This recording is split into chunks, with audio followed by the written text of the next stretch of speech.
অনেক মা বাবারাই বলেন যে ওনারা টায়ার্ড হয়ে গিয়েছেন বাচ্চাকে এই নতুন কিছু খাওয়ানো শেখানোর জন্য বা নতুন কোনো অ্যাক্টিভিটি করতে শেখানোর জন্য, এবং বাচ্চা কোনোভাবেই এটা অ্যাকসেপ্ট করতেছে না। So parents, let me tell you one thing. সাইকোলজিতে বলা হয় যে আপনার বাচ্চাকে মিনিমাম অফ 20 এনকাউন্টার্স দিয়ে যে কোনো জিনিস ওকে ধৈর্যের সাথে প্র্যাকটিস করান, even when he or she refuses it.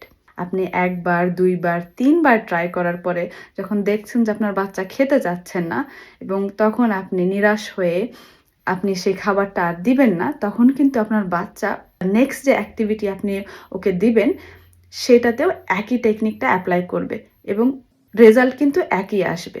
Two not accept it, but not forcefully. Force করলে আপনার বাচ্চা সেই জিনিসটার থেকে আস্তে আস্তে দূরে সরে যাবে এবং হি or she will not like it.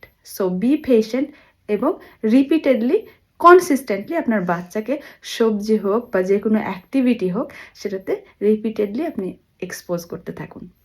দেখবেন এক সময় গিয়ে আপনার বাচ্চা সেই জিনিসটাকে বা সেই সবজিটাকে একসেপ্ট করা শিখে গেছে। ভালো থাকুন।